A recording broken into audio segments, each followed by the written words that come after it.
उधर महाराष्ट्र में महाविकास आघाड़ी की अहम बैठक एनसीपी प्रमुख शरद पवार के आवास पर हुई। बैठक की अध्यक्षता खुद शरद पवार ने की। इस बीच बैठक में गठबंधन के शीर्ष नेता शामिल हुए। इस बैठक में 2024 के आम चुनावों, राज्य चुनावों के लिए रणनीति तैयार करने को लेकर प्रमुख चर्चा हुई। बैठक के बाद एनसीपी सुप्रीमो शरद पवार ने कहा कि दक्षिणी राज्यों में कांग्रेस की जीत ने दूसरों को आगे का रास्ता दिखाया है। अन्य राज्यों में समान विचारधारा वाले दलों को बीजेपी को हराने के लिए एकजुट होना चाहिए।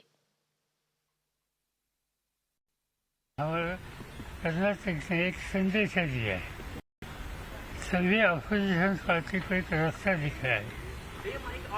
तो कर्नाटक के लाइन पर अन्य राज्यों में स्थिति तैयार होने के लिए कुछ न कुछ मेहनत करने की आवश्यकता है। तो दो तरह की मेहनत हो सकती है। कई राज्यों में कोई सिंगल पार्टी, जैसे कर्नाटक में कांग्रेस ने किया, इस तरह की एक शक्ति दिखा सकती है बीजेपी के खिलाफ। और कई राज्यों में like minded party minimum common programme पर सामने जाकर लोगों के सामने एक अल्टरनेटिव दे सकते हैं। ये दोनों सेक्शन में हम लोगों का ध्यान होगा। बाकी साथियों से बात करनी होगी। ये प्रोसेस हम शुरू करेंगे। जब तक कोई फाइनल नहीं आता तब तक डिटेल बताना ठीक नहीं। आज की जो मीटिंग हुई है वो हिस्टोरिक मीटिंग है। कर्नाटक चुनाव के जो नतीजे आए हैं, उस जो नतीजे है उसमें कांग्रेस पार्टी सिर्फ कांग्रेस पार्टी नहीं जीती है, पूरे देश का अपोजिशन जीता है, पूरे देश का गठबंधन जीता है। और कांग्रेस पार्टी के विजय से पूरे देश को एक ऊर्जा मिली है, उसमें महाराष्ट्र भी है। महाराष्ट्र में जिस तरह से ठाकरे सरकार, महाविकास आघाड़ी की सरकार को हटाया गया, वो कैसा गैरकानूनी है, अनकॉन्स्टिट्यूशनल है, उसका निर्णय आया। दिल्लीचं झूठ आणि कर्नाटकाचं लूट, या सगळ्या गोष्टीला कर्नाटकाच्या जनतेप्रमाणे देशातल्याही जनतेला ओळख झालेली आहे।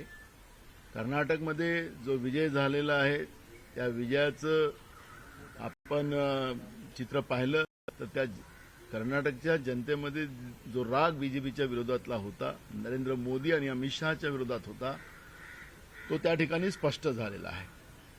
ज्याप्रमाणे कर्नाटकमध्ये भ्रष्टाचाराच्या आरोपामध्ये 40% तिथला पाठच झाला होता, तर महाराष्ट्रामध्ये एक शब्द अजून मोठा पाठ झालेला आहे, खोके। त्याच्यामुळे महाराष्ट्रातलं सरकार कर्नाटकापेक्षा भ्रष्टाचारी आहे आणि महाराष्ट्रामध्ये सुद्धा हे सरकार जनतेच्या पैशाला लुटायला बसलेलं आहे आणि हे महाराष्ट्राची जनता सुद्धा ओळखते आहे। महाविकास आघाडीच्या ज्या बैठका थोड्याशा प्रलंबित ठेवलेल्या आहेत, त्या थोडासा उन्हाळा कमी झाल्यानंतर जून महिन्यात पाऊसमान बघून त्या दृष्टीने आम्ही पुढच्या सभा देखील सुरू करणार आहोत। जर पाऊसमान वाढलं तर मग काही ठिकाणी इंडोर घ्याव्या लागतील, पण सुरुवात मात्र आम्ही पुन्हा या महाविकास आघाडीच्या सभांची पाऊसमान आणि उन्हाळ्याची तीव्रता लक्षात घेऊन जे स्थगित केलेले ते थोड्या दिवसांनी त्याचाही विचार आम्ही करणार आहोत।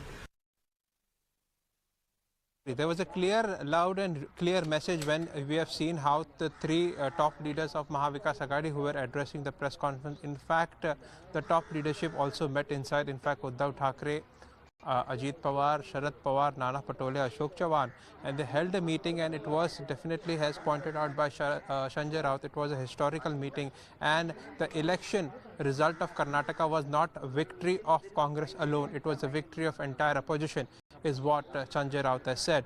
In fact, it was very much clear, you know, on the backdrop of the Supreme Court verdict and on the backdrop of the Karnataka election, today a crucial meeting of Mahavikas Aghadi was held, and we also heard the briefing by the leaders after the meeting, and they clearly pointed out that Karnataka victory is a boost to entire opposition unity at the central level and also Mahavikas Aghadi at the state level. And whoever becomes the chief minister will be felicitated in the MVA rally, which will be held in future in Pune. A clear-cut message that was, clearly out loud and clear